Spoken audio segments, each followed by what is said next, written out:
తెలుగు కథల సమాహారానికి మీ అందరికీ స్వాగతం. ఇప్పుడు మనం వినబోయే సీరియల్ మీసాల మన్మధుడు 10వ భాగం. రచన పుట్టగంటి గోపీకృష్ణ గారు. అదే సమయంలో కిరీటి ఇంకా తన స్పేర్ టైర్ పంక్చర్ చేయించుకునే నిమిత్తం కారు ఆగిన ప్రదేశం దగ్గరలోనే ఉన్న టౌన్లో తిరుగుతున్నాడు. డిఎస్పి అతనికి ఫోన్ చేశాడు. ఏమిటి ఇంకా అవ్వలేదా?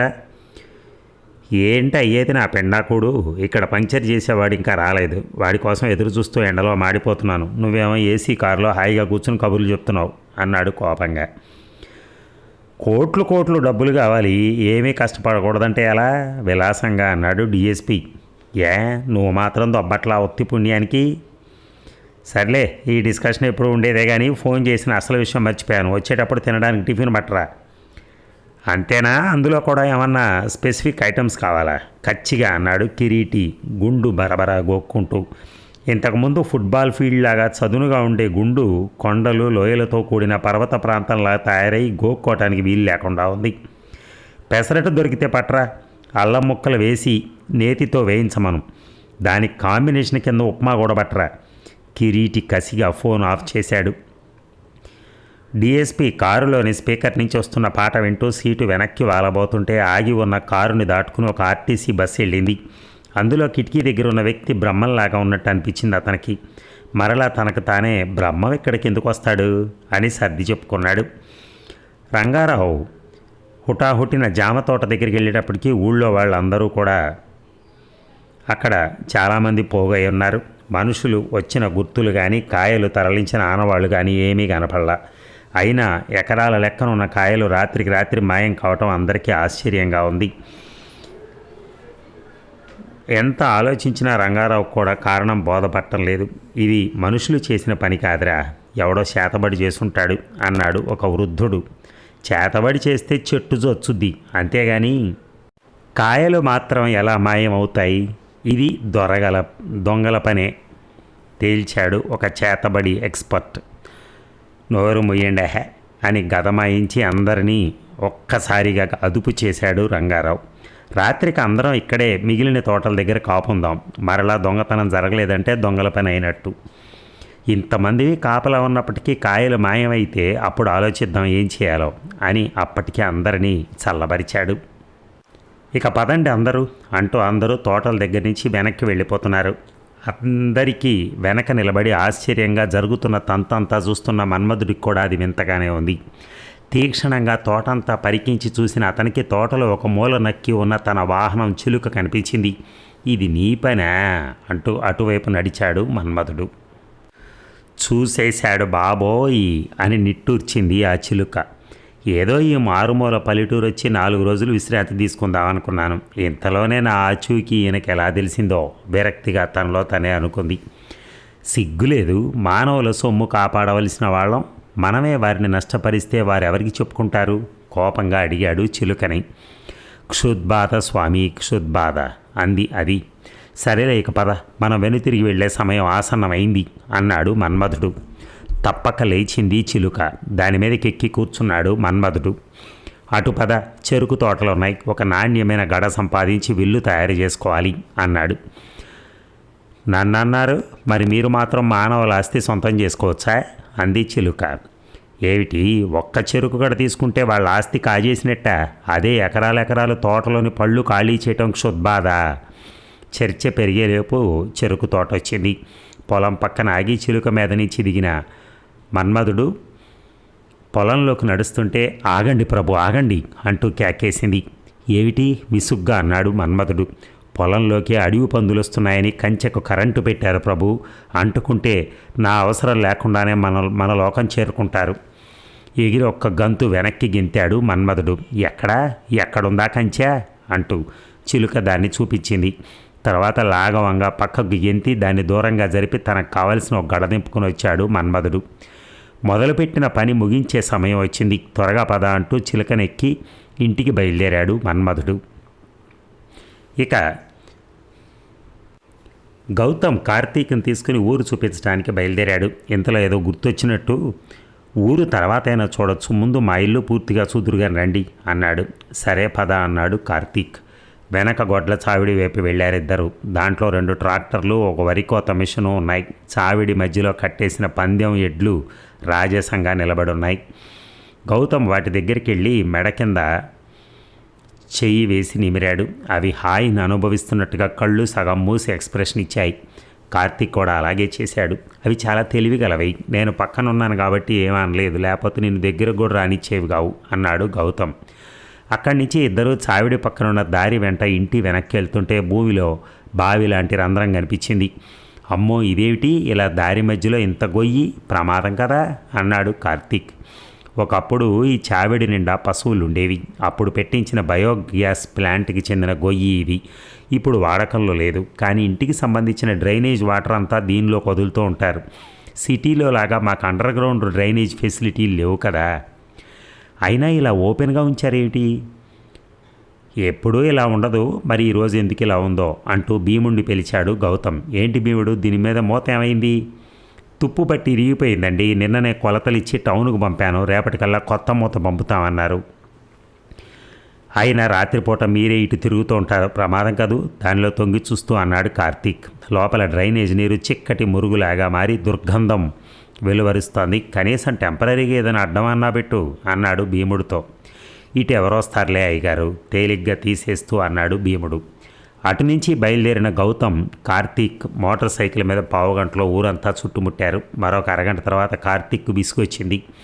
ఇంత చిన్న ఊరా అని. అంతదాకా పల్లెటూరులో ఎంత ఉంటాయో అనుకున్నారు ఏమిటి అన్నాడు గౌతమ్ నవ్వుతూ. మెయిన్ రోడ్ నుంచి ఊళ్ళోకి వెళ్ళే రోడ్డు చీలే దగ్గర 2 పాక హోటళ్ళు, మరో 2 కిళ్ళీ బంకులు ఉన్నాయి. అక్కడ తన బైక్ ఆపి కనిపిస్తున్న పాక హోటల్లో 2 కాఫీ ఆర్డర్లు ఇచ్చాడు గౌతమ్. ఇద్దరూ అక్కడే ఉన్న చెక్క బెంచీ మీద కూర్చున్నారు. 4 నిమిషాల పిచ్చాపాటి తర్వాత గౌతమ్ ఒకసారి కార్తీక్ని పరీక్షగా చూశాడు. నల్లని ప్యాంటు మీద తెల్లని టీషర్ట్ అతనికి బాగా నప్పింది. నిజానికి ఆ డ్రెస్సు తనదేనా? తను వేసుకున్నప్పటికంటే ఇప్పుడే అవి బాగున్నట్టున్నాయి. ఇంటి నుంచి బయలుదేరే ముందు కార్తీక్ సమీరన్ చూసిన చూపు గుర్తొచ్చింది. మీరు మా అక్కని ఇష్టపడుతున్నారు కదూ అడిగాడు గౌతమ్. మొహమాటంగా నవ్వాడు కార్తీక్. మరి మా అక్క? ఆవిడికి నా మీద ఎలాంటి ఇంట్రెస్ట్ ఉన్నట్టు కనిపించడం లేదు అన్నాడు కార్తీక్. నాకు మీరు నచ్చారు, ఆ చనువు కొద్దీ ఒక సలహా ఇస్తాను, చెప్పనా అన్నాడు. అంతకంటే నా చెప్పు, ముందు మీ మీసం తీసేయండి అన్నాడు కార్తీక్. దానివల్ల మా అక్క మిమ్మల్ని ప్రేమిస్తుందని చెప్పను, కానీ మీరు ఆమె దృష్టిలో పడతారు. అందులో అదేదో తన కోసం తీసేశారని తెలిస్తే మీ అదృష్టం పండావచ్చు అన్నాడు గౌతమ్. ఇక్కడ బార్బర్ షాప్ ఎక్కడా అంటూ ఆత్రంగా అడిగాడు కార్తీక్. వెళ్ళేటప్పుడు చూపిస్తానులేండి. మరలా ఏదో గుర్తుకొచ్చి డీలా పడ్డాడు కార్తీక్. మరి మీ నాన్న సంగతి ఏమిటి? ఏదో ప్రస్తుతం సన్నటి మీసాలు ఉండబట్టి కనీసం నాతో మాట్లాడుతున్నాడు. అదే క్లీన్ షేవ్ చేసుకుంటే మొహం కూడా చూడనంటాడేమో అన్నాడు కార్తీక్. మీరు ప్రేమిస్తున్నది మా అక్కనా మా నాన్ననా? మీ అక్కనే. మరైతే ముందు అట్నుంచి నరుక్కురండి, మా నాన్న సంగతి మా అక్క చూసుకుంటుంది.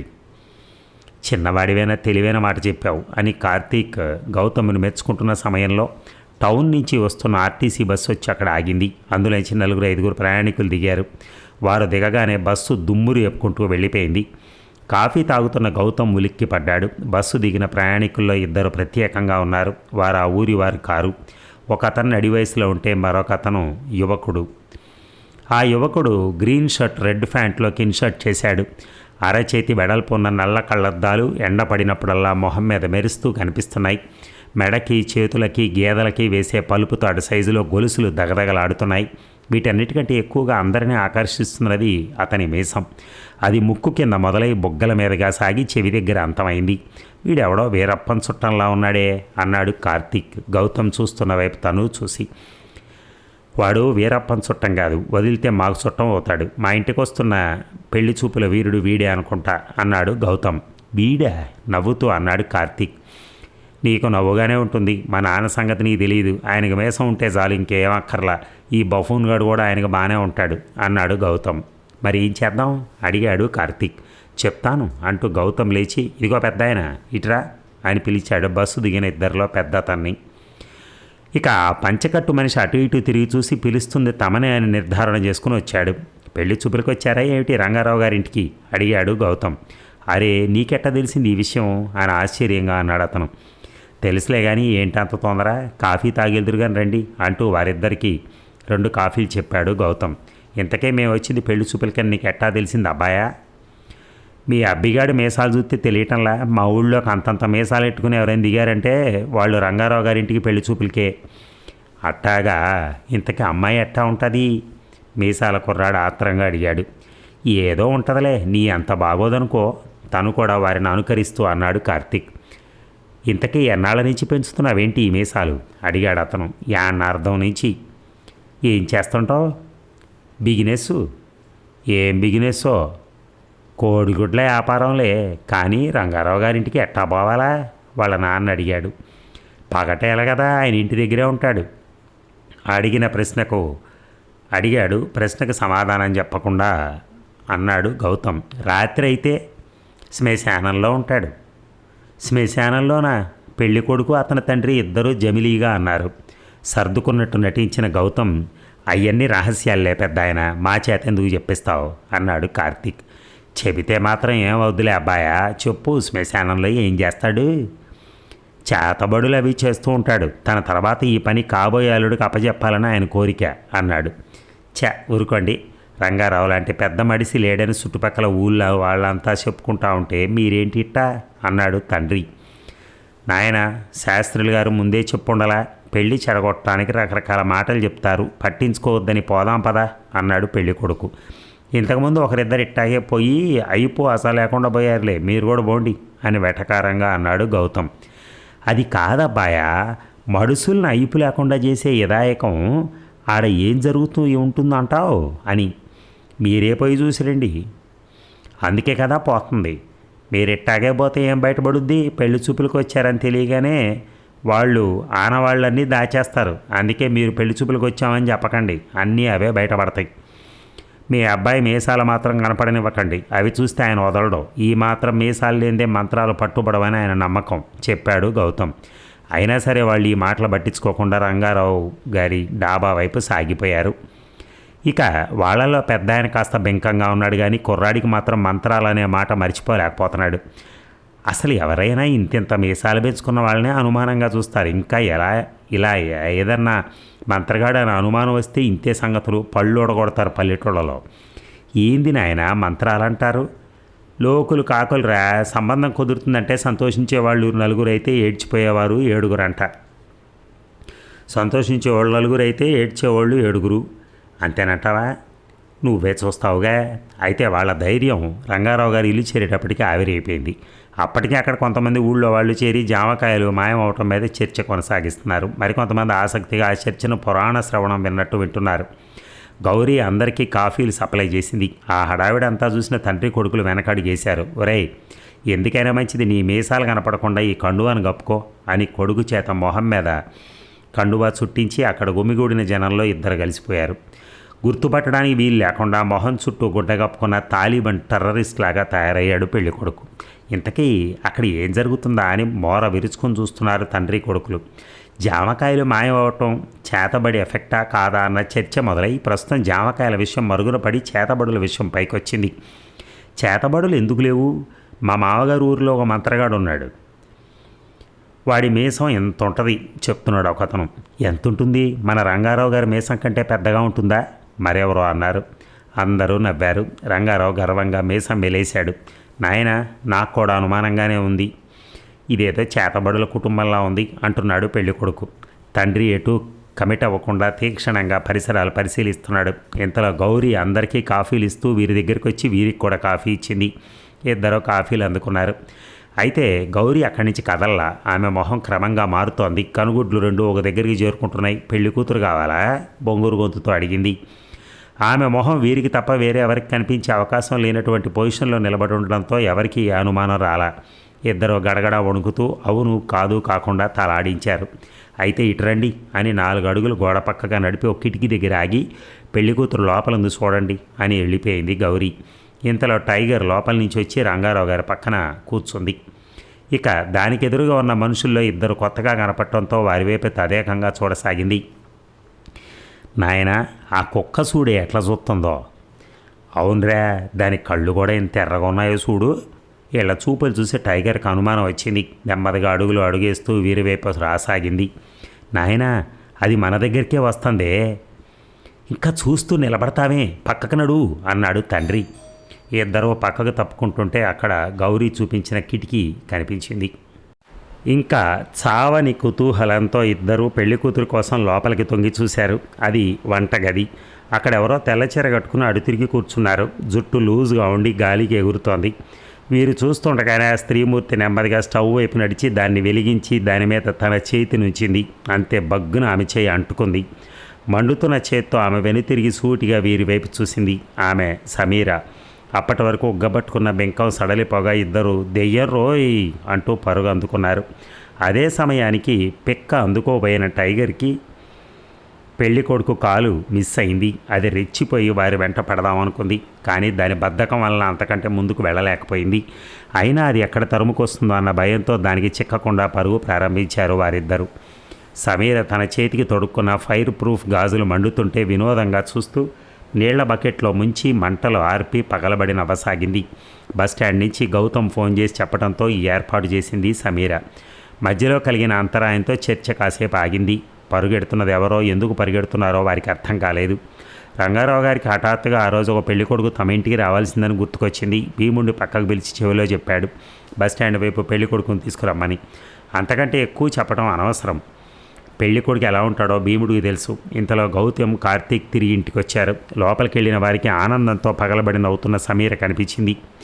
వీరిని చూడగానే జరిగిన విషయం తిరిగి వివరించే ప్రయత్నం చేయబోయింది. కానీ లోపల నుంచి తన్నుకొస్తున్న నవ్వుతో ఆమె మాటలు ఎదుటి వారికి అర్థం కావట్లా. కార్తీక్ మనస్ఫూర్తిగా నవ్వుతున్న సమీరను చూసి లయ తప్పింది. ఈమెను పొందని జీవితం వ్యర్థం అనుకున్నాడు అతను. అతని కళ్ళల్లో కదలాడుతున్న ఆరాధన సమీర తప్ప అందరూ గుర్తించారు.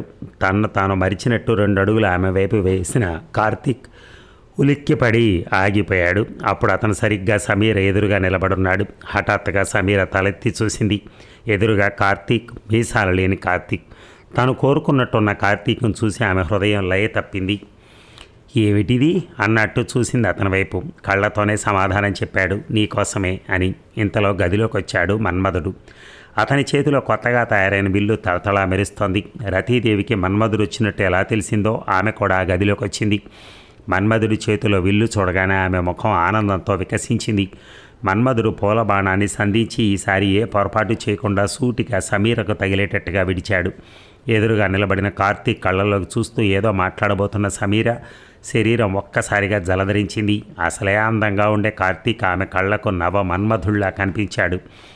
తన కోసం ఆఖరికి మేసం కూడా త్యాగం చేసిన ఇతన్ని పట్టించుకోకపోవడం అన్యాయం అనిపించింది.